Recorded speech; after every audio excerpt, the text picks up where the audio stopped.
Sigurado ka ba talaga sa desisyon mo, anak? Opo, Tay. Delikado sa Maynila. Baka mamaya kung ano pa mangyari sa'yo doon. Napakalayo pa naman itong Cebu. Di kagad ako makakabiyahe para puntahan ka. Tay, wag na po kayo masyadong mag-alala. Paano hindi? Alam kong marami doon na halangang mga kaluluwa. Hindi mo nga alam ang pasikot-sikot doon, Gemma Lahat naman po ng bagay na pag-aaralan, Tay. Sa una lang po ako mangangapa. Pag tumagal, masasanay din ako. Gustong-gusto ko na po kasi talaga makatulong sa inyo ni nanay. Lalo't dalawa na magkukuleyo kong kapatid sa susunod na pasukan. Pasensya ka na, anak ha. Hindi ako nakatapos ng pag-aaral kaya hindi ko kayo mabigyan ng maluwang buhay. Ano ba kayo? Napakarami nyo ng sakripisyo para sa pamilya natin. Obligasyon ko po bilang panganay na alalayan na tulungan kayo ni nanay. Basta mag-iingat ka ron ha. Palagi ka namin ipagdadasal. Salamat, Tay. Ako rin, isasama ko po kayo palagi sa mga dasal ko. Sige na. Matulog ka na at maaga ka pang aalis bukas. Nakahanda na ba ang lahat ng mga dadalhin mo? Opo, kahapon pa po naayos. Matulog na rin po kayo. 28 years old ako nung lumuwas ako ng Maynila para makipagsapalaran, Miss Gwen. Isinama't hinanap ako ng trabaho ng isa kong kababayan. Tinulungan niya rin ako maghanap ng boarding house na may mababang singil ng renta na mauupahan ko. Pagkatapos ng isang buwan ng pag-aalalay sa akin, nagkaroon siya ng oportunidad na makapagtrabaho sa ibang bansa. Nung mga panahong yun, halos kabisado ko na rin ang pasikot-sikot sa Maynila. Nakilala at naging kaibigan ko rin ng isa kong katrabaho, si Lourdes. Dalaga rin katulad ko. Nang tumagal ay nagkasundo kami magsama na lang sa iisang bahay para mas makatipid kami pareho. Maayos naman na naging trabaho ko sa napasukan kong pharmacy. Marami kami naging suki ni Lourdes at isa na ron si Jerry. Guwapo, matangkad, chinito at bolero. Mabilis ko siyang nakapalagayan ng loob dahil halos araw-araw ay bumibili siya sa amin. Ikaw na naman. Bakit? Nagsasawa ka na ba sa kagwapuhan ko? Sus, masyado ka namang bilib sa sarili mo, oy. Ang dami pa kayang mas gwapo sa'yo. Talaga? Nanliligaw din ba sa'yo? Nanliligaw? San galing yun? Hindi ako nagpapaligaw, no? Nandito ko sa Maynila para magtrabaho. Di wala pala akong pag-asa kapag niligawan kita, Gemma. Tumigil ka nga dyan. Ang aga-aga nang bobola ka. Hindi ako nang bobola, no? Seryoso ako, Gemma. Kaya nga halos araw-araw nandito ako Kahit minsan, wala naman talaga akong bibilhin. Gusto lang talaga kitang makita at makausap. Pwede ba, Jerry? Iba na lang ang bulahin mo. Sige na, magtatrabaho na ako at baka masita pa ako ng boss namin. Basta, liligawan pa rin kita at patutunayan kung seryoso talaga ako sa'yo, Gemma. Bahala ka. Basta hindi ako nagpapaligaw tapos. Hindi ko akalaing tototohanin nga ni Jerry ang mga sinabi niya. Niligawan niya ako. Sinuyo at dinalhan ng kung ano-ano. Dahil laki ako sa Cebu, hindi ko siya agad sinagot. Hinayaan ko lang muna siyang manligaw hanggang sa mapatunayan kung seryoso nga siya. At malinis ang kanyang intensyon sa akin, Miss Gwen. Kailan mo ba ako sasagutin? Halos 5 buwan na kitang nililigawan Kung naiinip ka na, pwede namang Hindi itigil. ako naiinip. Napapaisip lang naman ako Hindi ko kasi alam kung may pag-asa ba ako sa'yo o wala. Sa totoo lang, Jerry, natatakot ako Hindi pa kasi ako nagkakaroon ng boyfriend. Baka magalit sina tatay kapag nalaman nilang may karelasyon ako na hindi man lang nila nakilatis. Hindi ko na ipakilala. Hindi naman problema yun Di, uwi tayo sa inyo. Samahan mo ko magpakilala sa pamilya mo. Talaga? Seryoso ka ba? Oo nga, seryoso ako. Malinis ang intensyon ko sa'yo, Gemma. Huwag kang matakot. Hindi kita sasaktan o paiiyakin. Jerry? Hindi naman kita mamadaliin. Ang mahalaga, alam ko ngayon na may pag-asa akong sagutin mo. Sa ika-6 na buwan na panliligaw ni Jerry ay sinagot ko na siya, Miss Gwen. Masayang-masaya siya nung araw na yon. Ipinaalam ko rin kay Lourdes ang tungkol doon. Pero sinabihan niya akong wag daw akong magtitiwala sa mga kagaya ni Jerry. Dahil mahal ko na rin noon ang boyfriend ko, hindi ako nakinig kay Lourdes. Naisip ko pa nga na baka naiinggit lang siya kasi walang nanliligaw sa kanya. Bakit mo ba ako nagustuhan, Jerry? Ang daming magagandang dalaga dito sa Maynila. Hindi ka halatang taga-probinsya sa totoo lang. Mistisa ka kasi, mukhang anak mayaman at napaka-sexy pa. May lahing Kastila raw kasi ang lola ko. Naman ako ang kutis niya at hubog ng katawan. Napakaswerte ko nga eh, kasi ang ganda ng girlfriend ko. Dahil lang ba doon kaya mo ako niligawan? Dahil sa panlabas kong itsura? Siyempre hindi lang dahil dun no. Bukod sa maganda ka, mabait ka pa at masipag. At higit sa lahat, sigurado ko na wala akong kaagaw sa'yo. Kasi ako pala ang unang boyfriend mo. Wala akong pagsasilosa na ex mo o ibang manliligaw. Kung hindi mo lang ako kinulit ng kinulit, hindi kita papatulan. Grabe, sobra ka naman sa akin. Huwag mong sabihin hindi ka kinikilig pag nakikita mo ako. O di kaya pag narinig mo ang boses ko. Hindi ko maipaliwanag ang mga nararamdaman ko, Jerry. First time ko nga kasi magkaroon ng boyfriend. Huwag ka mag-alala. Mas lalo pa kitang mamahalin at liligawan pa rin kita. Kahit girlfriend na kita. Salamat Jerry. Ano yun? Sana wag mo kong iiwan o lulukohin ha. Baka kasi hindi ko kayanin eh. Oo naman. Hindi ko gagawin yun sa'yo. Dahil mahal na mahal kita, Gemma. Tatandaan ko yung mga pangako mo. Mahal na mahal din kita, Jerry. Naging masaya at makulay ang mga unang buwan namin ni Jerry bilang mag-boyfriend, Miss Gwen. Ganon pala ang pakiramdam kapag in love. Para akong nakalutang sa alapaap. Laging tulala pero nakangiti. Palagi kaming sabik na makita ang isa't isa kahit halos araw-araw namang magkasama. Minsan kapag lumalabas kami ni Jerry, isinasama ko si Lourdes. Okay lang naman sa boyfriend ko. Nung tumagal nga ay naging close na rin sila at ikinatuwa ko yon. Para naman hindi na rin mailang si Jerry na bumisita sa boarding house namin. Hanggang sa umabot sa puntong naisuko ko na kay Jerry ang lahat-lahat sa akin. Nagsisisi ka bang may nangyari sa atin? Paano pag nalaman ni na tatay? Bakit? Sasabihin mo ba? Gemma naman. Ibig kong sabihin paano kung mabuntis ako? Eh di pananagutan kita. Jerry, natatakot ako. Kumalma ka lang. Anniversary natin ngayon kaya dapat sulitin natin ang pagkakataon, Gemma. Mahal kita. Huwag ka mag-isip ng kung ano-ano. Basta pananagutan mo ko kung sakaling… Siyempre naman, ano ka ba? Pagdating ni Mama galing Italy, ipakikilala kita. Okay lang kaya? Paano kung hindi niya ako magustuhan? Magugustuhan ka ni Mama at tatanggapin ka niya dahil mahal kita. Salamat, Jerry ha. Akala ko talaga nung una hindi ka seryoso sa akin eh. Lalo't malayo ang agwat ng pamumuhay natin. Kapag naging asawa na kita, doon na tayo titira sa bahay namin. Pwede rin tayo magpatayo ng sarili nating bahay. Ang dami mo naman agad plano. Siyempre naman. Sigurado na kasi akong tayong dalawang magkakatuluyan. Napakasarap pakinggan ng mga salita ni Jerry. Nung mga oras na yon, ramdam na ramdam ko yung pagmamahal niya sa akin. Medyo kinabahan lang ako nang maisip na makakaharap ko na ang nanay niya. Pero siniguro naman sa akin ni Jerry na mabait ang mama niya. Ang nangyari sa amin ay naulit pa ng naulit. Hanggang sa dumating na nga ang sandaling kinatatakutan ko, Miss Gwen. Jerry? Oh, tahan na. Bakit ka ba umiiyak? Huwag mong sabihin hindi ka pa handang maging ina. Hindi yun eh. Natatakot ako sa magiging reaksyon ng mga magulang ko. Lalo na si tatay. Baka itakwil niya ako. Hindi mangyayari yun. Pananagutan naman kita eh. Hindi kita tatakbuhan. Magkakaroon ng anak natin ang buong pamilya, Gemma. Eh ang mama mo, paano natin sasabihin sa kanya? Huwag mong problemahin si Mama. Siguradong maiintindihan niya. Matutuwa pa ngayon kapag nalaman niya na magkakaapo na siya. Sigurado ka ba? Oo nga.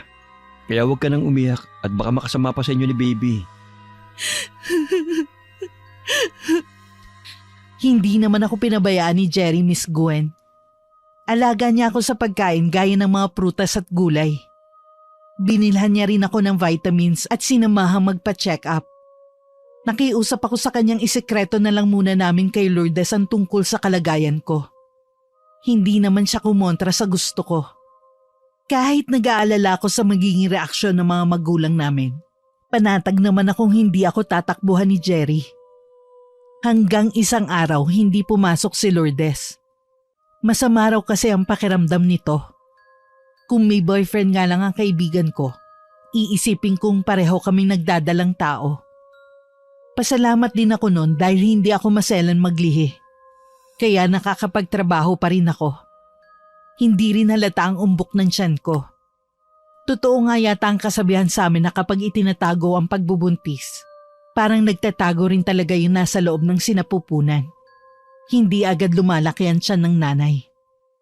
Dahil mag-isa lang ako nun sa pharmacy, medyo nahirapan akong kumilos lalo't maraming customer. Inaasahan kong bibisita dun si Jerry, pero nagtaka ako nung hindi siya dumating. Unang beses yon, Miss Gwen. Wala rin naman siyang nabanggit sa akin na may pupuntahan siya o di kaya'y may mahalaga siyang bagay na aasikasuhin. Sumapit na ang oras ng uwian. Pero ni anino ng boyfriend ko ay hindi ko nasilayan. Nagdesisyon akong wag na siyang hintayin at umuwi na lamang. Pero hindi ko akalaing magugulat ako sa madadatnan ko sa boarding house namin ni Lourdes. Anong ibig sabihin nito? Gemma? Kayong dalawa, ang boyfriend ko at ang kaibigan ko may relasyon. Kailan pa? Kailan niyo pa ako niloloko? Gemma, magpapaliwanag ako. Buntis ako, Gemma. 2 buwan na at si Jerry ang ama.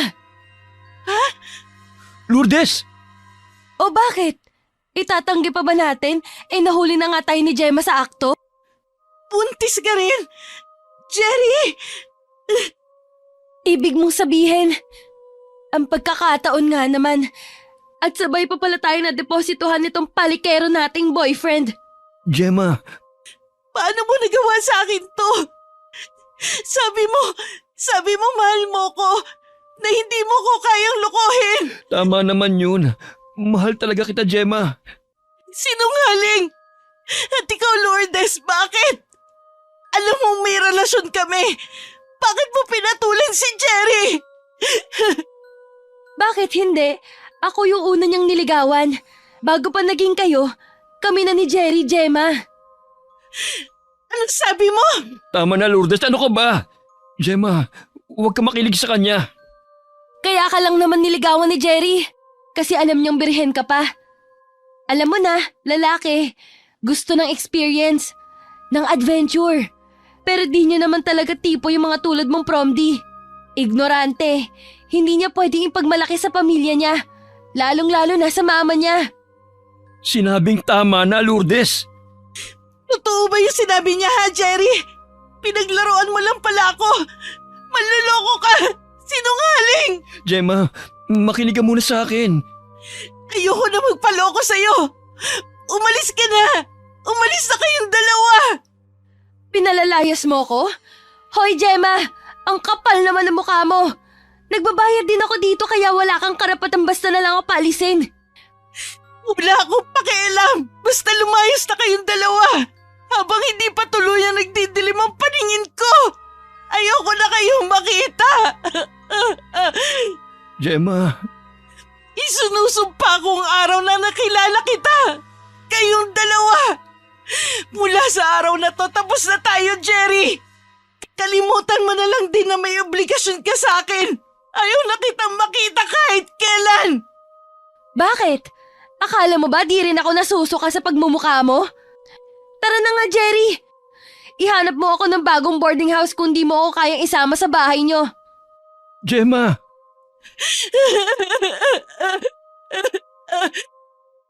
Napilitang umalis si Jerry pero nangakong babalik para kausapin ako. Naiwan ako nalulumot, iyak ng iyak.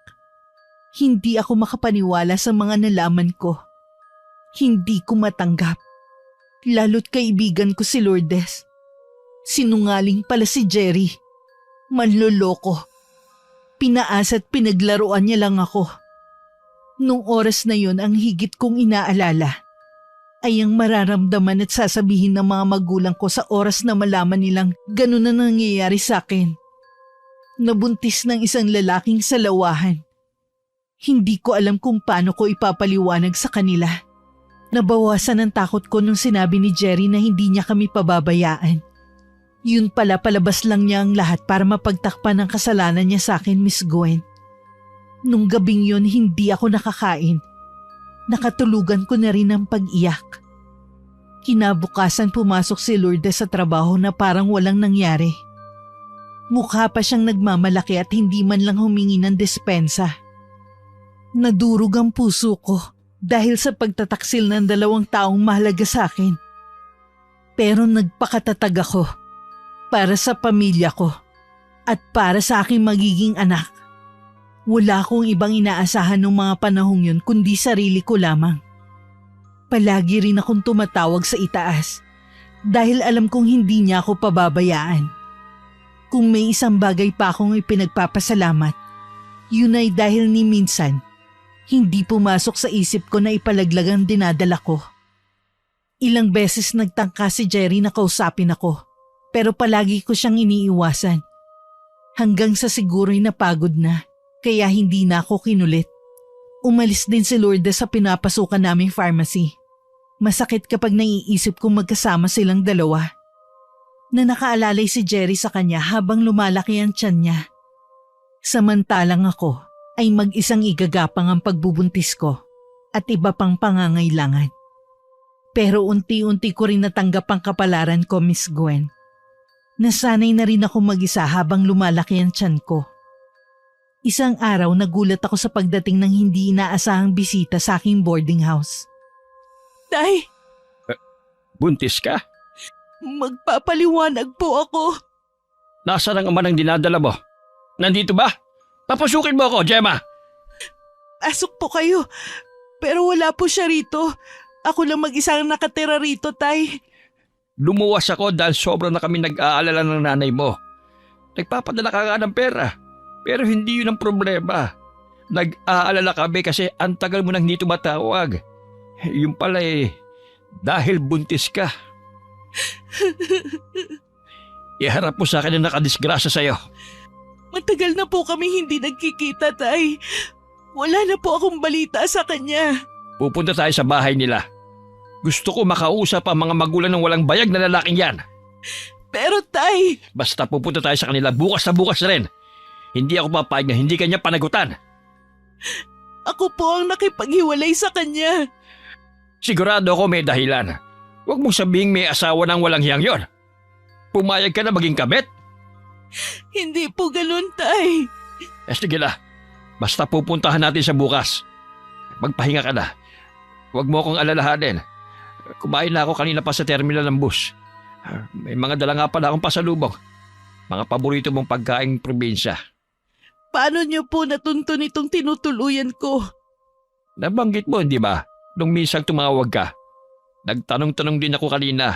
Matagal-tagal din naman akong namasukan dito sa Maynila noon. Kaya kahit papaano tanda ko pa rin ang mga lugar dito. Tay, sorry po. Sasabihin ko naman na sana sa inyo kung hindi lang talaga nagkaroon ng problema. Tada. Maayos din ang lahat. Hindi ako babalik ng Cebu hanggat hindi ko nalulutas ang problema mo. Hindi ko napigilang yakapin na mahigpit si tatay at umiyak sa balikat niya, Miss Gwen. Para akong batang ninakawan ng laruan na nagsusumbong sa kanyang ama. Alam kong nadismaya si tatay, pero hindi niya nagawang magalit sa akin ng tuluyan. At lalo akong nakaramdam ng sundot ng konsensya dahil doon. Ang mabigat na pasaning ilang buwan ko nang tinitiis ay biglang gumaan sa pagdating ng aking ama. At sa kauna-unahang pagkakataon, mula nang tapusin ko ang relasyon namin ni Jerry, ay nakatulog ulit ako ng mahimbing. Hindi naman ako nahirapang magpaalam sa trabaho kinabukasan. Mabuti na lang din talaga at nakahanap kami agad ng kapalit ni Lourdes. Kahit hindi pa ako naisasama ni Jerry sa bahay nila, alam ko naman ang address. Habang nasa biyahe kami ni tatay ay kinakabahan ako, Miss Gwen. Nahiling kong sana hindi magkaroon ng problema o malalang alitan sa pagitan ni Jerry at ng tatay ko. Nang sa wakas ay nakarating kami sa bahay ni na Jerry, nagulat ako. Hindi ko akalaing hindi lang pala sila may kaya sa buhay, kundi mayaman talaga. Bigla tuloy akong nanliit at halos hindi ko maihakbang ang mga paa ko papunta sa gate nila. Pero desidido si tatay. Parang hindi man lang siya nagulat at nag-alangan kahit nalaman niyang mayaman pala ang ama ng dinadala ko. Nanginginig ang kamay ko nang mag-doorbell ako. Ilang minuto na kaming naghintay ni tatay bago may nagbukas ng malaking gate para sa amin. Hindi na ako nagulat na may kasambahay si na Jerry. Nung sabihin ko kung anong pakay namin, agad na bumakas ang pagdududa sa mukha ng kasambahay nila. Nagpaalam itong ipapaalam muna raw sa amo na may naghahanap kay Jerry. Pero nagulat kami dahil pagbalik nung kasambahay, may kasama na itong dalawang lalaki. Maya-maya pa, bigla kaming kinaladkad palabas ng gate, Miss Gwen. Galit na galit si tatay dahil sa nangyari. Mga hayop! Demonyo! Pagsisisihan nila itong ginawa nila sa atin, Gemma! Hayaan niyo na lang, tay. Sabi ko naman po sa inyo na huwag tayong pumunta rito eh. Hayop na lalaking yun! Matapos kang pakialaman, basta ka lang pamamayaan? Tay, kasalanan ko rin naman. Nagtiwala ako sa kanya. Nagpaloko. Masitsepuhan ko rin ng walang hiyang Jerry na yan. Makikita talaga niyang hinahanap niya. Matagal ko na pong natanggap na pinabayaan na niya kami na magiging apo niyo. Mas mahal niya po talaga si Lourdes. Lourdes? Yung ikinakwento mo nun sa amin pag tumatawag ka? Opo, tay. Eh kung gano'n ibig sabihin, niloko ka ng dalawang yon? Tay. Nang makabalik kami sa bahay at ikinuwento ko ang lahat kay tatay, sa muli ay nagpasya siyang iuwi na lang ako sa Cebu. Sinabi ko naman sa kanya na kailangan ko muna magpaalam sa boss ko at hintaying makahanap ito ng kapalit ko. Pumayag naman si tatay. Nalungkot ang boss ko na magpaalam ako, pero hindi naman ako pinigilan nito. Palibhas ay naaawa rin siya sa sitwasyon ko. Isang araw bago ko tuluyang umalis sa trabaho para umuwi sa probinsya, nagkaroon kami ng customer na nagangalang Maria. Hindi na ako magpapaligoy-ligoy pa. Ikaw si Gemma, tama? Opo. Bakit niyo po ako kilala? Natural. Isa ka sa mga babaeng nauto ng anak kong si Jerry. At ang lakas ng loob mong isama sa pamamahay ko ang dugyot mong tatay. Sobra naman ho kayong magsalita. O bakit? Totoo lang sinasabi ko. Mga pulubi kayo. Hampas lupa. Isang kahig, isang tuka. Hindi naman po ako naghahabol kay Jerry. Abay dapat lang. Dahil unang-una, hindi kayo bagay ng anak ko. Pareho lang kayo nung kaibigan mong mukhang pera. Akala siguro masisilo niya ang anak ko. Pwes, para sabihin ko sa'yo, ikakasal na si Jerry kay Angie. Mayaman din gaya namin. May breeding. Hindi mukhang chimay. May pinag-aralan. At buntis na rin siya. Anak lang nila ni Jerry ang kikilalanin kong apo. Naiintindihan mo? Talaga palang babaero at manluloko ang anak niyo. Alam mo, Iha, simple lang naman yon. Walang manluloko kung walang magpapaloko. Bakit hindi mo na lang aminin na pera lang din ang habol mo sa anak ko? Wala kang mapapala ni isang kusing mula sa pera ko. Kung ako sa'yo, charge to experience na lang yan. May papatol pa naman siguro sa'yo. Kahit magsasaka o mangingisda kahit pa disgrasyada ka. Alam nyo, hindi bagay sa inyo ang pangalan nyo. Kasi ang itim ng budhi nyo. At ikaw, malinis? Pwede ba, Gemma? Kumpara sa'yo, napakalayo ng lamang ko. At tama lang pala talaga na hindi ka pananagutan ng anak ko kasi bastos ka. Walang modo. Ganyan ka pala pinalaki ng mga magulang mo, walang pinag-aralang gaya mo. Wag na wag ko na ulit makikita yung pagmumukha mo sa pamamahay ko. Dahil sa susunod, ipakukulong kita. Kayo ng ama mo.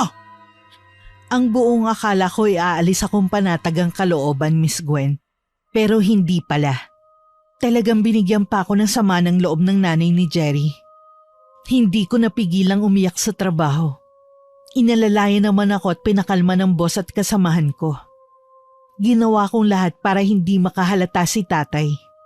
Pero napansin pa rin itong namamaga ang mga mata ko pag uwi ko sa bahay.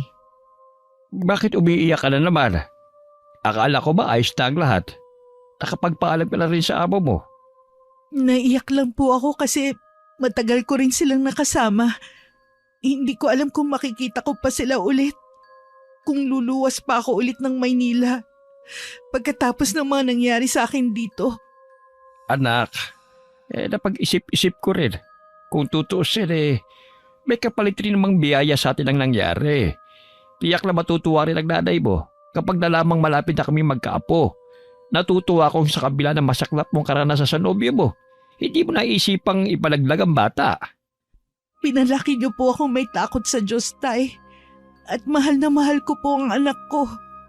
Alam ko naman yun. Ay ako ba nasasabik na rin makita ang apo ko. Kamukha ko siguro kasi kamukha kita eh. Pero yung totoo, sino nagpayak sa'yo sa trabaho? Tatay, Huwag ka na maglihim pa sa akin. Kakampi mo naman ako anak eh. Tay, nagpunta doon ang nanay ni Jerry. Kinausap ako. Wag na raw ako umasa may makukuha ng isang kusing mula sa kanila. Talaga palang napakademonyong pag-uugali na mag-ilang yun eh. Hayaan mo na. Hindi na tayo ulit tutungtong sa teritoryo nila. Tutulungan kitang maitaguy ng apo ko. At hindi natin siya papakita sa ama niyang walang kwenta. Salamat po, Tay. At pasensya na sa lahat ng mga pagkakamali ko. Ako anak, huwag mong ituturing na pagkakamali ang sitwasyon mo ngayon. Lalo mong pakamahalin ang magiging anak mo. Kahit mahirap lamang tayo, palakihin mo siyang mabuting tao, anak. Hindi ka tulad ng tatay niya. Opo, Tay. Basta, lagi mong tatandaan. Nandito lang kami ng nanay mo at mga kapatid mong para sa'yo. Hindi ka namin pababayaan. Bago ko tuluyang nilisan ng bahay na naging pansamantala kong tahanan sa Maynila, tinapunan ko pa ito ng huling sulyap. Marami akong alaalang babaunin pagbalik ko sa Cebu, Miss Gwen. Gaya ng inaasahan, nagulat si nanay at mga kapatid ko nang makita nila ako. Sumisilip pa noon ang nanay ko sa may labas ng bahay namin. Umaasa yatang may kasama kaming umuwi ni tatay. Nalungkot ako noon at hindi na naman napigilang mapaiyak. Hindi ako nakarinig ng anumang salita mula sa aking ina. Niyakap lang ako nito ng mahigpit at hinagod sa likod. Maya-maya pa'y tuluyan ng bumigay ang mga mata ko. Umiyak ako habang nakasubsob sa balikat ni nanay. Sa tulong ng pamilya ko, naging maayos naman ang pagbubuntis ko, Miss Gwen. Nabawasan din ang lungkot at pagkainip dahil maraming pwedeng pagkaabalahan sa bahay namin. Paminsan-minsan ay sumasagi pa rin sa isipan ko sina Jerry at Lourdes, pati na rin ang nanay nito at ang babaeng pakakasalan. Nangako ako sa aking sarili at sa magiging anak ko na makakaraos ako kahit walang tulong kay Jerry. Mabilis na lumipas ang mga buwan hanggang sa sumapit na ang petsa ng aking panganganak. Laking pasasalamat ko sa Diyos dahil hindi ako nahirapan, Miss Gwen. Lalaki ang anak ko at pinangalanan ko siyang Johan. Tuwan-tuwa ang mga magulang ko at mga kapatid. Mahal na mahal nilang anak ko. Wala mang kinagis ng ama si Johan. Busog na busog naman siya sa pagmamahal ng pamilya ko. Nang pwede ko nang iwanan kay nanay ang anak ko, naghanap ako ng trabaho sa Cebu. Ayoko na kasing bumalik sa Maynila hanggat maaari. Maswerteng natanggap naman ako sa isang grocery store. Tay, ba't hawak niyo yung libro ni Lola? Gemma, Akala ko po ba matagal na kayo nagbagong buhay? Na tinigilan niyo na ang paggawa ng labag sa batas, lalo na sa kalooban ng Diyos. anak, ayoko naman talaga sana kaya lang may isang kaibigan na humingi ng tulong sa akin. Hindi ko matanggihan dahil malaki utang na loob ko sa kanya eh. Kaibigan? Sino po yun? Naku, wag mo nang alamin pa. Hindi mo naman kilala eh. Naging kaibigan ko siya nung binata pa lang ako sa Maynila. Taga Maynila? Ibig sabihin dumayo pa rito para lang sa bagay na yun? Hayaan mo't huli na talaga ito. Pero tay, paano pag napahamak kayo? At isa pa, may balik yung ginagawa ninyo. Habang buhay na kamalasan at pwede ring kamatayan. Ano man ang mangyari anak hindi ako madadamay. Kaya huwag ka mag-alala. Pero ayoko may mangyaring masama sa inyo. Walang mangyayaring masama sa akin. Kabisado ko na rin ng mga ritual kahit ilang taon ko nang itinigil ang pangungulab. Gemma, huwag ka na gaano mag-isip. Magtiwala ka na lang kay tatay, ha? Basta huli na po yan, ha? Oo anak, pangako. Bata pa lang ako, alam ko na ang lihim na kaalaman ni tatay. Tinuruan at tinasa siya ng lola ko bago ito namatay. Hindi nakatanggi si tatay dahil kailangan daw ni lola ng tagapagmana. Lumipat kami ng tirahan na magpasya si tatay na talikuran na ang paggamit ng kapangyarihang itim. Lalo na magkaroon ako ng mga kapatid. Sa Cebu pa rin naman kami tumira pero sa ibang bayan na. Doon kasi sa dating lugar namin, kilala ng mga taong lola ko bilang bantog na mangkukulam. Pero ng mga oras na yon, kahit sanay na rin ako kung tutuusin sa ginagawang yun ng aking ama, ay bigla akong kinabahan, Miss Gwen. Nag-alala rin ako para sa anak kong si Johan. Pinanghawakan ko na lang ang pangako ni tatay na huli na yun at hindi na talaga niya ulit gagawin. Habang lumalaki ang anak ko, nadadagdagan din ang mga gastusin. Isabay pa ang mga pag-aaral ng mga kapatid ko. Nang nasa 2 taon na si Johan, isang plano ang nabuo sa isip ko pero ipinaalam ko muna yun kay tatay. Oh, bakit gising ka pa? Hinihintay ko kasi kayo. Bakit? Ano bang problema? Ang apo ko, tulog na ba? Opo, pinatulog ni nanay. Naglalambing si Johan sa lola niya. Ano ba yung sasabihin mo sa akin at mukhang importante yata? Tay, lumalaki na po ang anak ko. Ilang taon na rin ako sa trabaho pero hindi pa tumataas ang sweldo. Plano ko po sanang makipagsapalaran ulit sa Maynila. Pinag-isipan mo na ba yung mabuti? Opo, tay. Mas malaki pa rin kasi ang kita ron kumpara dito. Mas masusuportahan ko ang pag-aaral ng mga kapatid ko, si Johan, at ang iba pa nating pangangailangan. Ay nako, pasensya ka na talaga, Gemma. Sapat lang na pantawid gutom natin sa araw-araw ang kinikita ko sa pangingisda.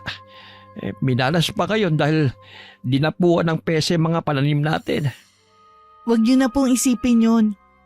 Basta po kayo muna ang bahala sa anak ko habang nasa Maynila ako. Hindi mo kailangang sabihin yan. Alam mo naman kung gaano ko kamahal ang apo ko. Hindi lang po yun. Sana wag niyo rin kalilimutan yung pangako niyo sa akin. Na huling beses niyo ng paggamit sa lihim niyong kaalaman. At yun yung pagtulong niyo sa dati niyong kaibigan, tay. Oo, Gemma. Pangako ko rin yun sa sarili ko. Kaya wag ka na mag-alala. Basta mag-iingat ka rin palagi sa Maynila, ha? Opo, tay. Salamat. Naging mahirap ang pag-alis ko dahil sa aking anak, Miss Gwen. Iyak din siya ng iyak kahit sanay naman na palagi ako umaalis papuntang trabaho. Habang nasa biyahe ay mabigat ang pakiramdam ko pero kailangan kong tiisin. Sinubukan kong bumalik sa dati kong trabaho. Nagbabaka sakaling may bakante pa. At hindi ko akalaing tatanggapin ako ulit ng boss ko. Kahit hindi naman sila kulang sa tao. Pati bago kong tutuluyan ay ito na ang naghanap para sa akin. Sa unang linggo pa lang ay nagsimba ko para magpasalamat sa Diyos. Hindi ko akalaing dun ko ulit makikita ang unang lalaking minahal ko. Pero sinaktan lang ang puso ko. Gemma, kumusta ka na? Pasensya na pero hindi kita kilala. Gemma naman, alam kong galit ka pa rin sa akin. Pero wag mo naman sana akong iwasan. Bakit hindi? Manloloko ka. Sinungaling. Hindi lang pala kami ni Lourdes ang binuntis mo. May iba ka pang girlfriend na gusto na nanay mo para sa'yo. Alam kong hindi ko na maibabalik pa ang nakaraan. At hindi ko na rin makukuha ulit ang tiwala mo. Ang gusto ko lang makita ang anak ko. Sana naman mapagbigyan mo ko, Gemma. Para saan pa? Pinuntahan ako noon na nanay mo para lang sabihin wala akong mapapala ni isang kusing mula sa'yo. Lalo na ang anak ko. Hindi ako maghahabol, Jerry. Anak natin. Huwag mo naman sanang suluhin. Anak ko rin siya at may karapatan akong makita siya at makilala. Matagal ka nang walang karapatan bilang tatay niya. Naputol na yon mula nung pinagtaksilan mo ko. Gemma, please. Pag-isipan mo sanang mabuti. Babalik ako rito. Hindi ako titigil hanggat hindi kita nakukumbinse. Gusto kong suportahan ang anak natin. Ang anak mo na lang kina Lourdes at Angie ang pagtuunan mo ng pansin. Sige na, marami pa akong gagawin, nakakaabala ka. Basta, pupunta ulit ako rito o di kaya sa trabaho mo. Magsasayang ka lang ng oras, Jerry. Iniwanan ko na si Jerry, Miss Gwen. Hindi ko na inalam kung paano niya nalaman na bumalik ako sa dati kong trabaho. Sa totoo lang, mas pinairal ko lang noon ang pride ko. Kung hindi siguro ako sinugod noon ng nanay niya para pamukhaan. Matutuwa ako nung sinabi ni Jerry na gusto niya makita at suportahan ang anak namin. Tinutuo nga niyang sinabing hindi titigil sa pagkukumbinsi sa akin. Sa huli mas nanaig pa rin ang awa ko sa kanya. Ayokong ipagkait kay Johan ang pagkakataong makilala ang kanyang ama. Isa pa may karapatan naman talaga ang anak kong makakuha ng suporta mula kay Jerry. Naisip ko rin na mahihirapan ako at baka hindi ko kayanin ang pagpapaaral sa kanya pagdating ng araw. Nang tumawag ako kay tatay, ay sinabi ko sa kanya ang tungkol doon. Nagpa siya naman siyang lumuwas agad para dalhin si Johan. Mabuti na lang din at nakaluwas kami. Palagi na lang kasing umiyak itong anak mo hinahanap ka. Mabigat po talaga sa dibdib, pero kailangan namin maghiwalay dahil mas may magandang kita dito sa Maynila. Sigurado ka na ba sa desisyon mong ipakita si Johan sa lalaking yon? Opo, tay. Pinag-isipan ko namang mabuti bago ko kayo tinawagan. May karapatan naman si Johan sa pera ni Jerry para makilala niyo rin po siya. Nako, hindi na. Ayokong makita ang lalaking yon at baka kung ano pang magawa ko. Tay, si Jerry na po ang kusang lumapit sa akin.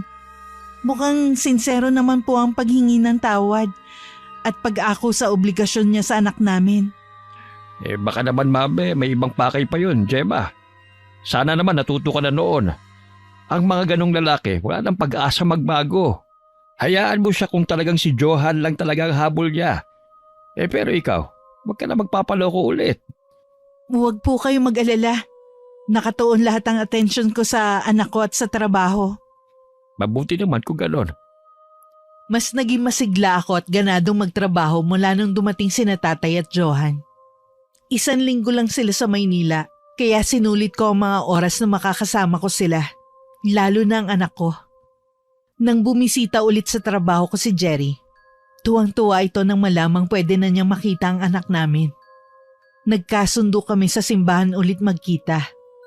Kahit anong pilit ko kay tatay, ayaw niya talagang sumama. Kaya kami na lang mag-ina ang nagsimba. Hindi ko napigilang mapaiyak nang sa wakas ay nagkita na ang mag-ama. Naalala ko nung mga unang buwan pa lang ng pagbubuntis ko kung paano ko alagaan ni Jerry. Yung mga plano namin para sa magiging anak namin at iba pa. Hindi kami nahirapang paliwanagan si Johan. Sumama kaagad siya sa tatay niya at nagpakarga. Sa totoo lang, kulay lang ang nakuha ng anak ko sa akin. Hindi talaga siya may tatangging anak ni Jerry. Dahil para silang pinagbiyak na bunga, Miss Gwen. Salamat, Gemma. Ang laki na pala niya. Oo, matangkad mana sa'yo. Pero yung itsura niya, pinaghalong mukha natin dalawa. Mas kamukha mo siya, kaya nga hindi maipagkakailang anak mo eh.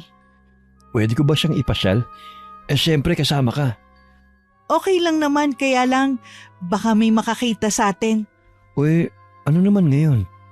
Jerry, may pamilya ka na. Sapat na sa akin na nakilala ka ni Johan at gusto mong panindigan ang pagiging ama mo sa kanya. Pero kailangan protektahan ko ang anak ko. Napakabata pa niya. Hindi pa niya maiintindihan ang sitwasyon natin. Si mama lang naman kasi may gusto kay Angie para mapangasawa ko. Ikaw talagang mahal ko, Gemma. Ginusto mo rin. Nabuntis mo nga, di ba? Halos sabay-sabay kaming 3 ni Lourdes na nabuntis. Kung di lang talaga para kay Johan, Ayoko na magkaroon pa tayo ng ugnayan. Sa bagay, hindi ka talaga maniniwala kasi nagkasala ako sa'yo. Pero totoo yung sinabi ko at hanggang ngayon, mahal pa rin kita, Gemma. Baka naiinip na si Johan, tara na. Para makauwi na rin kami agad. Naghihintay sa bahay si tatay. Hindi na ako kinulit pa ni Jerry tungkol sa nakaraan, Miss Gwen. Ibinuhos na lang niya ang atensyon sa pagpasyal sa anak namin. Masaya ako noon kasi natuwa at nalibang si Johan sa mga pinuntahan namin. Binilhan din siya ni Jerry ng mga damit at laruan. Talagang bumawi siya sa anak namin sa mga panahong kailangan namin siya. Pero wala siya sa aming piling. Mahaba ng halos isang araw pero parang kulang na kulang pa para kay Jerry. Nang ihatid niya kami sa sakayan ng jeep, ay kitang-kita ko ang lungkot sa mga mata niya. Salamat ulit, Gemma. Sana masundan pa ulit ang pagkikita nating tatlo. Babalik na sila bukas sa Cebu. Pwede naman silang lumuwas ulit, di ba? Ako nang bala sa pamasahe nila. Baka matagalan pa. Marami rin kasing inaasikaso dun si tatay. Basta kapag may oras, sana makabalik sila kagad. Mamimiss ko anak natin. Siyempre, pati na rin ikaw. Sige na, mauna na kami. Salamat Jerry ah. Masayang-masaya si Johan. Lalo naman ako. Mag-iingat kayo ha. Ikaw din. Sinabi ko rin kay tatay ang tungkol sa pakiusap ni Jerry. Pero hindi naman palaging makakaluwas sila ng Maynila. At hindi ko rin pwedeng ipaiwan ang anak ko dahil may trabaho ako. Medyo nalungkot ako ng mga panahong yun. Dahil ramdam ko talaga ang pangungulila ni Jerry kay Johan. 1 linggo pagkaalis ni na tatay, naging bisita ko sa bahay si Jerry. Pati itong bagong tinutuluyan ko, alam mo rin? Tinanong ko sa boss mo. Kasi gusto sana kita makausap eh. Importanteng sadya ko, Gemma. Sige, pasok ka. Hindi ka ba nalulungkot na mag-isa ka lang dito? Sanay naman ako. Isa pa, mas gugustuhin kong mag-isa kesa may kasama akong ahas. Gemma, Ano palang sadya mo? Pasensya ka na. Pagod ako sa trabaho at inaantok na rin eh. Hindi ka pwedeng magtagal dito. naiintindihan ko. May ibibigay lang ako sa'yo. Para sa inyo ni Johan. Bakit mo ko binibigyan ng ganito kalaking halaga? Inipon ko talaga yan para sa inyo mag-ina. Galing sa sarili kong bulsa, Gemma. Kahit si Johan na lang, Jerry. Tsaka pwede namang buwanan ka magbigay sa kanya. Okay na yan. Para kung sakaling may biglang mangyari sa akin, nasa kamay mo lang para sa kinabukasan ng anak natin. Huwag ka nga magsalita ng ganyan. Bakit? Nag-aalala ka ba? Hindi lang magandang pakinggan. Huwag mong bigyan ng mali siya. Basta tandaan mo yung mga sinabi ko sa'yo noon. Totoong minahal kita at mamahalin pa rin kita hanggang sa huling hininga ko, Gemma. Jerry! Ingatan mo lagi ang sarili mo ha at ang anak natin.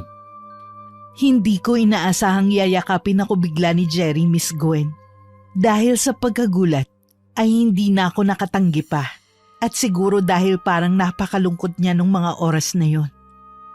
Ayoko rin sanang tanggapin yung perang ibinigay niya pero nagpumilit siya. Para raw kasi talaga yun sa amin ng anak niya. Hindi na rin nagtagal sa bahay si Jerry. At hindi ko maintindihan ng sarili ko kung bakit bigla na lang ako napaiyak ng malakas pag alis niya. Pagkatapos ng gabing yun, bigla na lang hindi siya nagparamdam. Aaminin kong nalungkot ako. Wala naman kasi kung ibang lalaking minahal maliban sa kanya. At pakiramdam ko noon, hindi na ulit titibok ang puso ko para sa iba. Inisip ko na lang na baka gusto na rin talaga ni Jerry ng tahimik na buhay sa piling ng pamilya niya. May mga pagkakataong natutukso akong magtanong tungkol kay Lourdes. Pero sa huli, hindi ko na lang itinutuloy. May sama pa rin ako ng loob sa kanya. Pero hindi ko rin naman tuluyang kinalimutan ang pinagsamahan namin bilang magkaibigan. Kamusta na, Gemma? Lourdes? Para kang nakakita ng multo ah. Bakit? Kinakabahan ka ba? Baka isumbong kita sa tunay na asawa ni Jerry at sa nanay niya. Anong? Alam ko lahat, Gemma. Inaakit mo na naman si Jerry at ginagamit mo pa ang bata, ang anak nyo. Desperada ka. Pwede ba Lourdes, huwag kang mag-eskandalo rito? Nahihiya kang malaman nila yung kalandian mo? Eh di sana iniwasan mo na lang si Jerry. Kahit kailan hindi ako maghahabol sa kanya. Siya ang lumapit sa akin at nakiusap na payagan kong makita ang anak namin. Gusto ka lang niyang tikman ulit at alamin kung tanga ka pa rin ba gaya ng dati. Ang lakas ng loob mo sabihin yan. Ikaw ang may atraso sa akin, Lourdes. Wag na wag mo kong igaya sa iyong naninira ng relasyon. Hinding-hindi kayo magiging masaya. Tandaan mo yan, Gemma. Kung miserable ka, baka karma mo yan. Wag mo ko idamay at sisihin. Makakarating kay Tita Maria ang mga kalandian mo. Umalis ka na, Lourdes. Asikasuhin mo na lang ang anak niyo ni Jerry. Magtrabaho ka rin nang hindi ka nanlilimos ng pera at pagmamahal sa kanya. Leche ka! Hindi pa ako tapos sa'yo. Pagsisisihan mong bumalik ka pa dito sa Maynila. Dapat doon ka na lang sa probinsya. Mabulok ka doon kasama ng pamilya mong walang kwenta. Aalis ka ba? O ipapakaladkad kita sa gwardya? Maghintay ka lang, Gemma. Hindi ako nagbibiro. Sisirain ko ang buhay mo. Napilitan akong tumawag ng gwardya, Miss Gwen. Mukha kasing nawawala na sa katinuan si Lourdes noong mga oras na yon. Marahil ay sa sobrang stress dahil sa kabila ng pang-aahas kay Jerry. Hindi rin naman sila ang nagkatuluyan. Hindi ko maiwasang makaramdam ng awa para sa kanya. Pero hindi rin naman niya matatakasan ng karma. Mabilis na lumipas ang mga araw. Medyo napapanatag na ako dahil hindi na ako ulit ginugulo ni Lourdes. Pansamantala ding nawala sa isipan ko si Jerry. Hanggang isang araw, nagulat ako sa hindi inaasahang bisita na nagpunta sa trabaho ko. Walang yakang babae ka! Kampo ng dyablo! Teka, anong sinabi niyo? At bakit nandito na naman kayo? Bawiin mong ginawa mo sa anak ko! Wala kang karapatang gawin yun sa kanya! Magkano bang kailangan mo para tigilan mo na si Jerry, ha? Sabihin mo! Pasensya na po pero wala akong alam sa sinasabi nyo at lalong hindi ko kailangan ng pera nyo. Sinungaling! Alam kong ikaw ang kumulam sa anak ko! Demonyo ka! Salot! Kulam? Si Jerry? Oo! At nag-aagaw buhay na siya! Kung kinakailangan magmakaawa ako sa'yo para sa buhay ng anak ko, gagawin ko! May asawa at anak siya! Kung pera lang ang habol mo, ako nang bahalang magbigay sa'yo kahit magkano pa yan. Bawiin mo lang ang ginawa mo sa anak ko. Wala talaga akong alam sa sinasabi nyo. Oo, nagkita kami ni Jerry pero maayos kami. Pinatawad ko na siya para sa anak namin. May nakapagsabi sa akin na sa inuupahan mo huling nagpunta si Jerry bago ang mga kakaibang nangyari sa kanya. Si Jerry lang din ang makakapagpatunay na wala akong alam sa sinasabi nyo. Talagang nagmamatigas ka. Sa oras na may mangyari masama sa anak ko, ipakukulong kita. Baliwala sa akin ang mga banta ng nanay ni Jerry noong mga oras na yun, Miss Gwen. Mas iniisip ko ang kalagayan niya. Sobra akong nag-aalala kay Jerry. Kinabahan din ako at nag-alala kay tatay. Pero naisip ko rin na bakit gagawin niya ng tatay ko. Alam naman niyang maayos na kami ni Jerry, na nagkasundo na kami para sa anak namin. Gusto ko sana siyang puntahan ng mga panahong yun para makita ang kalagayan niya. Pero alam kong hindi pwede. Bukod sa alam kong ipagtatabuyan ako ng nanay niya, hindi rin matutuwa ang asawa niya kapag nakita ako. Dahil sa mga isiping yun, hindi ako nakatulog nung gabing yun. Palibhas ay naging malapit din si Jerry sa boss namin sa pharmacy. Suki nga kasi namin siya noon. Napakiusapan ko itong makibalita sa nangyari sa kanya. Pinilit ko pa rin mag-focus sa trabaho kahit nag-aalala ko. Biglang sumagi sa isipan ko yung huling pag-uusap namin. Ang pagbibigay niya ng pera kung tutuusin matagal pa namang kailangan ni Johan. Dahil hindi pa nag-aaral ang anak namin. Nahiling ko noon na sana naman ay hindi yun senyalis ng pamamaalam ni Jerry sa akin. Pero nanlumo ako sa natanggap kong balita kinabukasan. Patay na raw si Jerry at galit na galit sa akin ng nanay niya. Ako talaga ang pinagbibintangan nitong kumulam sa anak niya, Miss Gwen. Halos ilang linggo raw munang nahirapan si Jerry dahil sa kulam, bago siya tuluyang binawian ng buhay. Kapag daw high tide ay lumalaki ang tiyan niya na parang sasabog. Dahilan para mamilipit sa sakit si Jerry. At kapag low tide naman, ay bumabalik ang tiyan niya sa normal. Hindi rin daw nakakatulog si Jerry noon. Dahil sa matinding pananakit ng ulo. Kung saan saang ospital siya dinala ng nanay niya. Pero imbis na gumaling ay mas lalo raw lumala si Jerry. Na nauwi nga sa maagang pagkamatay ng ama ng anak ko. Naalala ko biglang sinabi ni tatay na bawal pakialaman ng doktor ang isang taong nakulam o nabarang. Ang pagkawala ni Jerry ay iniyakan ko ng palihim. Hindi ko talaga alam kung sinong pwedeng gumawa nun sa kanya. Biglang sumagi sa isip ko si Lourdes at ang mga banta nito. Pero ako rin mismo ang kumontra sa naisip ko. Imposibleng may alam sa pangungulam ang dati kong kaibigan dahil lihitim mong taga Maynila to. Isang gabi bigla akong naalimpungatan. Akala ko'y nananaginip lang ako. Pero totoo pala yung mga ingay na naririnig ko, Miss Gwen. Gemma! Mamamatay ka na! Mamamatay ka na, Gemma! Lourdes, paano ka nakapasok dito? Pinatay mo si Jerry!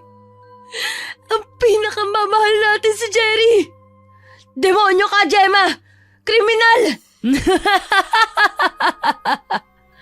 Paano ka ba nakapasok dito? Teka, bakit may mga dugo yung damit mo? Tulungan mo ko, Gemma! Hanapin natin ang anak ko! Teka lang, hindi ko alam ang nangyayari, Lourdes. Wala na ang anak ko, Gemma! Patay na ang anak namin ni Jerry! Ano? Lourdes! Ikaw ang may kasalanan! Dahil sa'yo, pinabayaan niya kami mag-ina! Matagal ka nang wala sa buhay namin, pero lagi ka pa rin hinahanap ni Jerry! Ikaw ang pumatay sa anak ko! Dapat sa anak mo, mamatay din! Nababaliw ka na, Lourdes. Subukan mo lang talagang idamay ang anak ko. Bakit? Anong gagawin mo?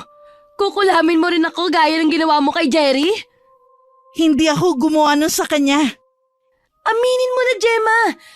Pinatay mo siya! Hindi! Hindi ko siya kayang saktan. Wala akong ginawa. Wala akong kasalanan. Habang umiiyak ako at sumisigaw, bigla na lang nawala sa harapan ko si Lourdes. Doon ko napagtantong hindi na pala buhay na taong kaharap ko kundi isang multo. Hindi ko alam kung ano nangyari sa kanya. Pero sobra akong kinilabutan ng mga oras na yun, Miss Gwen. Hindi rin ako makapaniwala sa mga nalaman ko na namatay pala ang anak nila ni Jerry. Kaya pala parang ibang Lourdes yung sumugod sa akin nun sa pharmacy. Mukhang nabaliw nga siya dahil sa mga nangyari sa kanya. Hindi pa man ako nakaka-recover sa pagdalaw ng multo ni Lourdes sa akin, ay sinugod na naman ako ng nanay ni Jerry.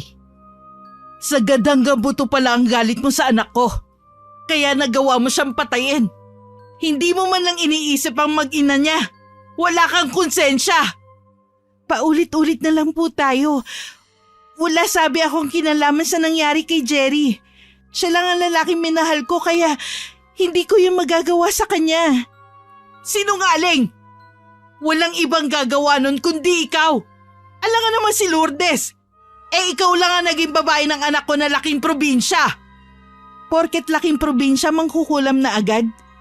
Kung gagawin ko yun sa anak nyo, dapat noon pa, nung tinalikuran niya kaming mag-ina. Malay ko bang pinatagal mo lang talaga para hindi ka mapagbintangan? Bahala kayo kung yan ang gusto nyong paniwalaan. Basta malinis ang konsensya ko. Dahil kinuha mo sa akin si Jerry, kukunin ko rin sa'yo ang anak mo. Anong ibig niyo sabihin? Bakit nga ba hindi? Pwedeng-pwede kong kunin ang apo ko. Lalo na't hindi mo naman siya kayang buhayin sa kakarampot mong sahod. Kaya kong palampasin ang panalait niyo sa akin. Pambibintang at kung ano-ano pa. Pero hindi ko ibibigay sa inyo ang anak ko. Bakit? May magagawa ka ba kung sakali? Hindi lahat madadaan niyo sa pera. Tandaan niyo yan. Talaga? Pues tignan na lang natin. Dadaan muna kayo sa ibabaw ng bangkay ko bago niyo makuha sa akin ang anak ko. Hindi tayo aabot sa ganito kung hindi mo kinulam ang anak ko. Sinabi nang hindi ako may gawa nun. Hindi ako kumulam kay Jerry. Hindi ko maipaliwanag ang takot na nararamdaman ko ng mga oras na yon, Miss Gwen. Hindi ko kakayanin kapag tinutuon ng nanay ni Jerry ang banta nitong kukunin ng anak ko. Dahil hindi ako mapakali, nagpaalam ulit ako sa boss ko na uuwi ng Cebu. Pinayagan naman ako nito at nangako rin akong babalik kapag naayos ng problema ko. Nagulat ang mga magulang ko, lalo na si tatay sa bigla kong pag-uwi. Kaagad ko niyakap na mahigpit ang anak ko na natutulog nung mga oras na yon. Bakit bigla kang umuwi? May nangyari ba? Tay, si Jerry po. Wala na siya. Ano? Bakit? Ano nangyari sa kanya? Kinulam daw po. At akong pinagbibintangan ng nanay niya. Tay, wala naman po kayong kinalaman sa nangyari sa kanya, di ba? Gemma, anak. Huwag niyong sabihin. Kayo nga. Kayo ang gumawa nun sa tatay ng apo niyo. Gemma, hayaan mo muna ako magpaliwanag. Anak, hindi ko alam. Hindi ko alam na siya palang ipinakulam ng dati kong kaibigan. Ano? Pero bakit? Anong kasalanan sa kanya ni Jerry? Gusto niyang gantihan ang ama ni Johan dahil niloko raw ang kaisa-isa niyang anak na babae. Namatay ang apo niya at nabaliw ang kanyang anak. Ha? Si Lourdes? Diyos ko. Gemma, bago ko pa nakita si Jerry, nasimulan ko na ang ritual ng pangungulam. Ang totoo parang pamilyar sa akin nung makita kong litrato niya. Kaya pala ay dahil magkamukha sila mag-ama. Parang pinagbiyak na bunga. Ang totoo pa niyan, sinundan ko kayo noon ni Johan sa simbahan. At doon ay nakumpirma kong siya nga yung pinakulam sa akin ng dati kong kaibigan. Tay!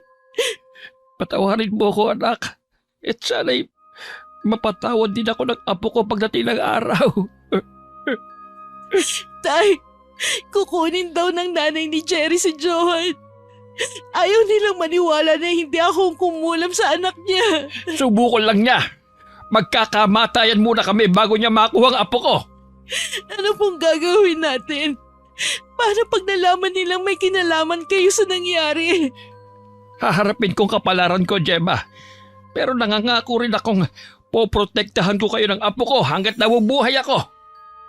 Parang hindi kayang tanggapin ng utak ko ang mga nalaman ko, Miss Gwen. Sunod-sunod ang mga revelasyon at trahedya. Parang napasama pa ang pagbalik ko sa Maynila. Kahit pa ang pakay ko lang naman talaga doon ay magtrabaho. Hindi rin ako makatulog. Palagi lang ako sa tabi ng anak ko. Matindi ang takot na nararamdaman ko noon dahil baka isang araw ay bigla na lang mawala sa akin si Johan. Mayaman ang ina ni Jerry. Kayang-kaya nitong kunin ng anak ko, lalo na kung klase ng pamumuhay ang pagbabasehan. Anak, magpahinga ka naman. Huwag mong abusuin ang sarili mo. Babalik ka pa sa trabaho mo, hindi ba? Opo, Tay. Mabuti na lang talaga. Mabait at maunaway ng boss ko. Dahil alam niyang masipag ka at maaasahan at mapagkakatiwalaan. Hindi ko po alam kung anong mangyayari sa akin. Kung anong gagawin ko kapag kinuha nila sa akin ang anak ko. Huwag ka na muna mag-isip ng negatibo. Basta't manghawakan mo ang sinabi ko sa'yo. Hanggat naririto ako, hindi nila makukuha ang apo ko. Pero wala tayong laban sa kanila, Tay. Wala ka bang tiwala sa akin, anak? Hindi naman po sa ganun. Magdasal tayo, anak. Naniniwala akong lahat ay nadadaan sa panalangin. At alam ko rin naman na kahit masama akong tao, pakikinggan ng Diyos ang mga dasal ko. Sana hindi mo na lang tinanggap ang mga itinuro sa'yo ni Lola, Tay. Anak, huli na para magsisi. Pero nangangako kong sa akin na matatapos ang pamanang yun na mula pa sa mga ninuno ko. Wala nang pagpapasahan pa sa inyong mga anak ko at sa aking mga magiging apo. Dadalhin ko na sa hukay ang mga itinuro sa akin ni inay. Nayakap ko na lamang si tatay pagkatapos naming mag-usap, Miss Gwen. Nung mga oras na yon, sobrang emosyonal namin parehas. Gusto ko nang magalit kay Lola kung bakit ipinamana pa sa tatay ko ang alam nito sa pangungulap. Pero wala na rin naman talaga akong magagawa. Nag-aalala lang ako noon dahil alam ko may balik sa atin ang ating mga ginawa. Mabuti man yun o masama. Sana lang ay hindi maging ganun kabigat ang parusa kay tatay nang nasa itaas. Sinubukan ko matulog ng gabing yon. Pero kung kailan unti-unti na akong tinatablan ng antok, ay bigla ko nakaramdam ng kakaiba, Miss Gwen. Biglang lumamig ang simoy ng hangin.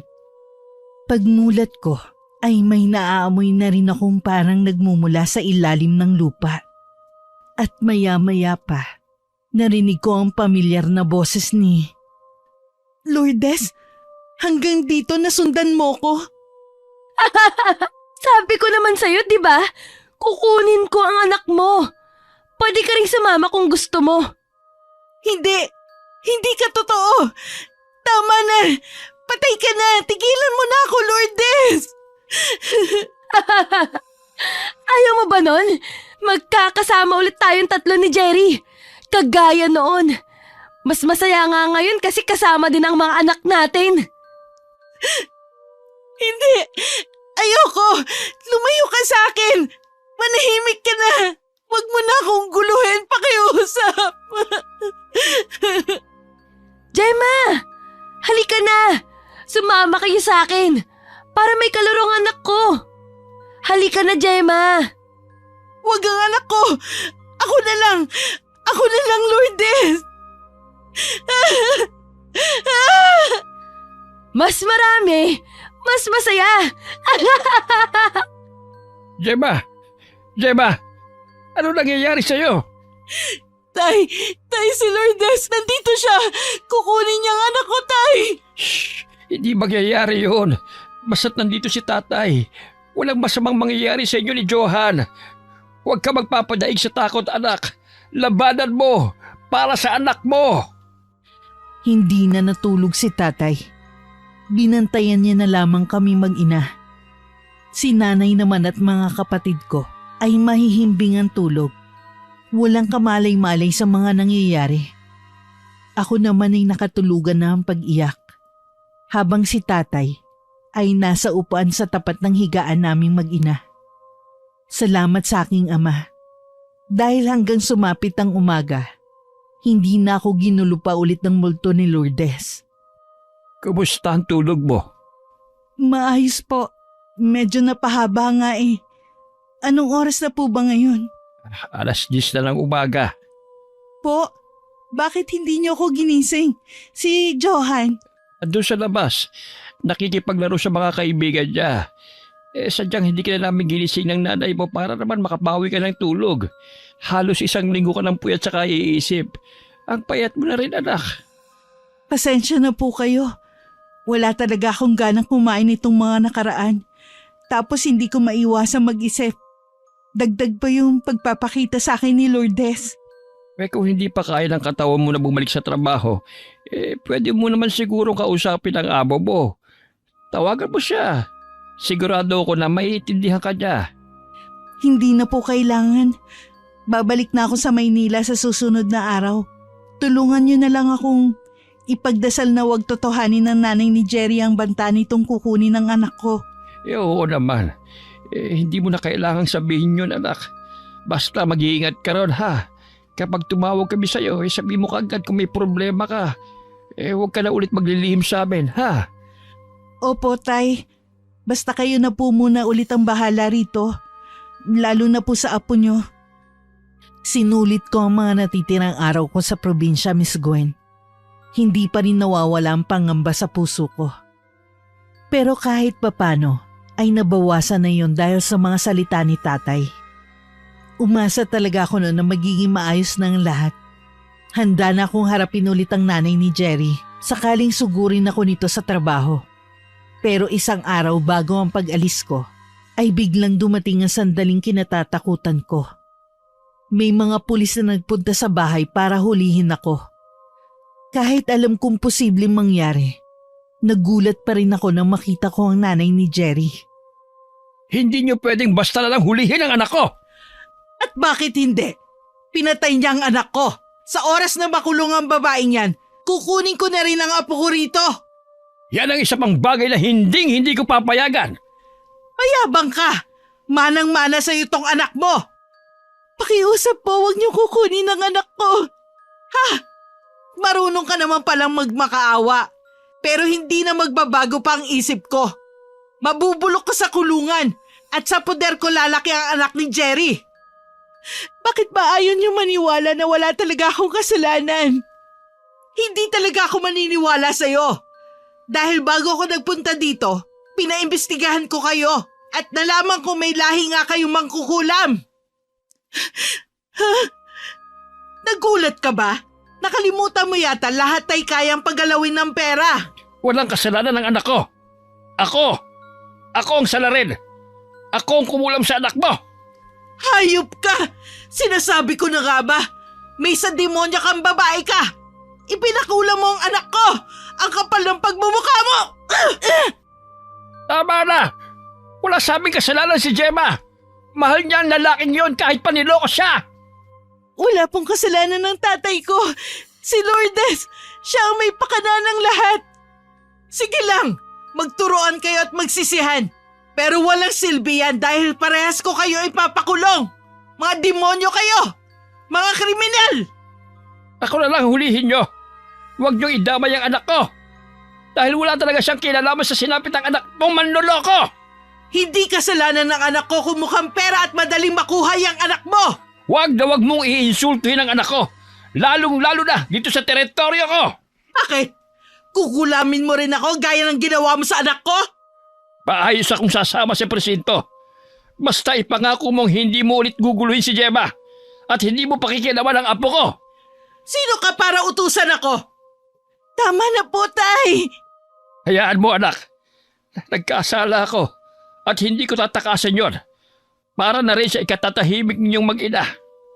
Wala ka pong kasalanan.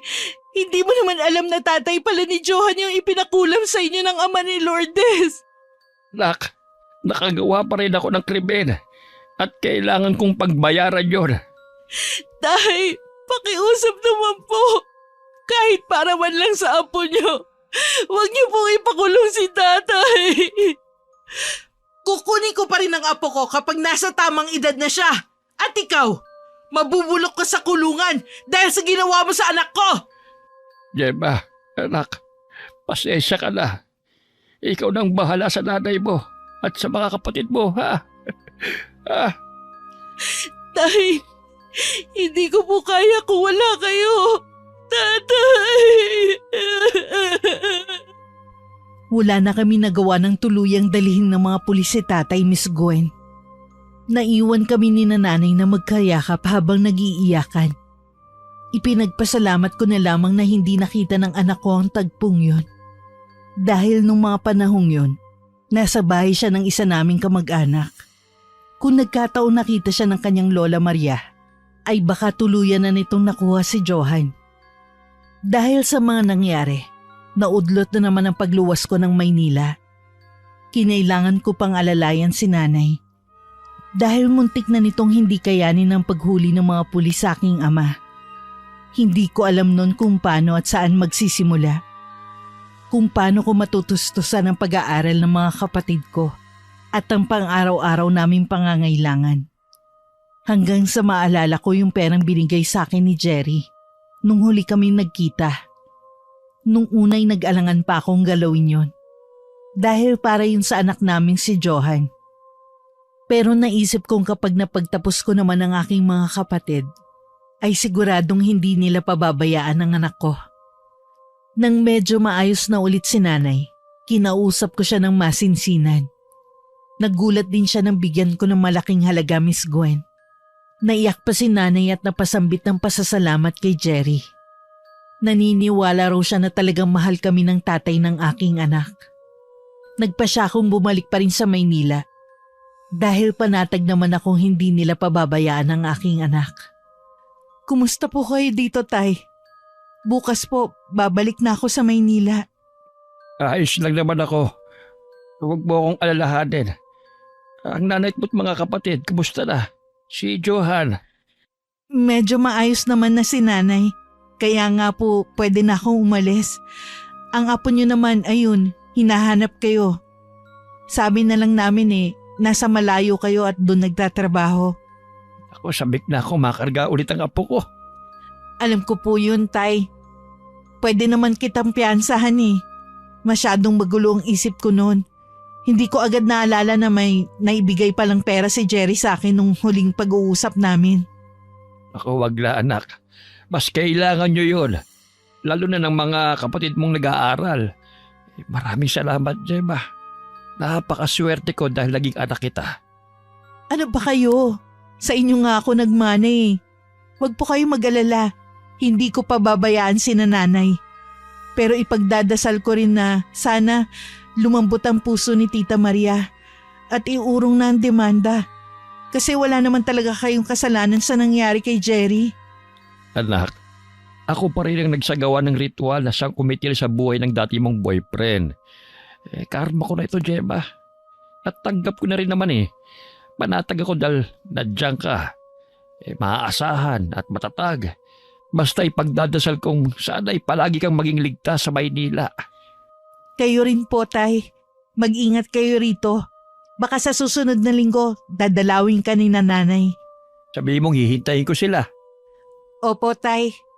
Sige na, umuwi ka na at matulog ka ng maaga dahil babiyahe ka pa bukas. Malungkot ako habang bumabiyahe pabalik sa bahay, Miss Gwen. Pero hindi na ganun kabigat sa pakiramdam ko. Alam kong masaya na si Tatay. Kahit saglit lang ang naging pag-uusap namin. At mas magiging masaya pa siya kapag dinalaw siya ni Nanay kasama ang anak ko. Bumalik ako sa Maynila na bagamat nag-aalala para sa pamilyang maiiwan ko sa Cebu, ay puno pa rin ako ng pag-asa.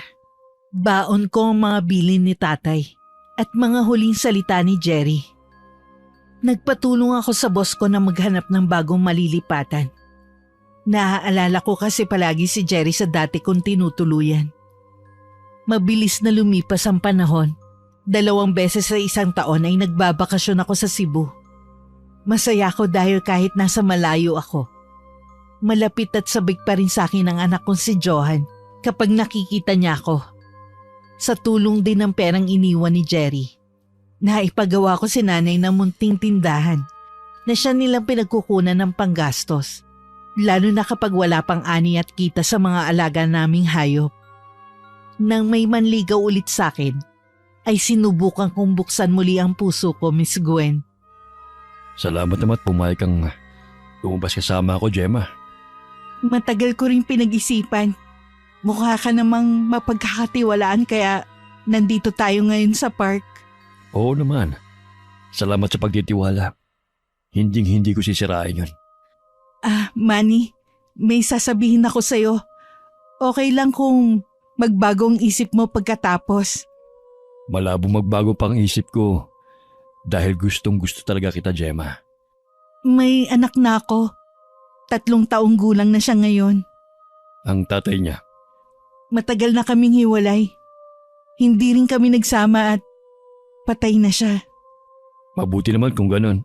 Ang ibig kong sabihin, wala naman palang magiging hadlang sa pagmamahalan nating dalawa kung sakali.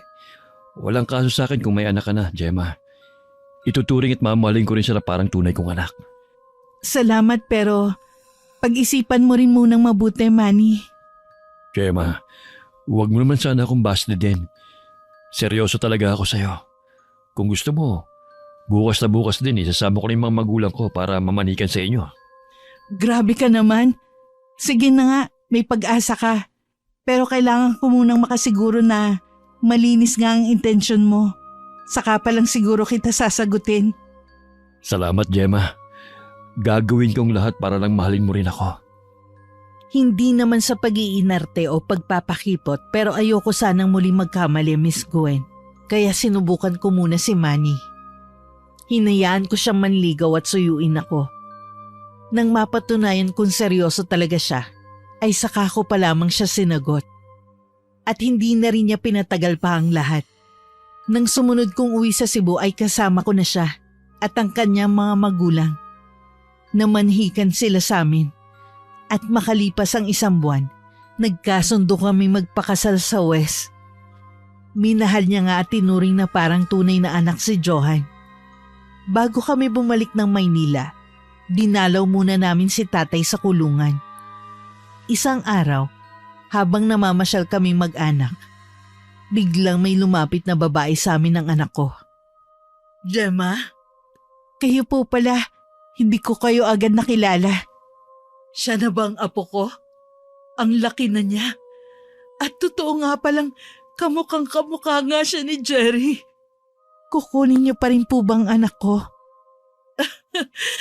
Natakot ka ba? Hindi, Gemma. Ikaw talagang sadya ko. Nabalitaan kong nag-asawa ka na.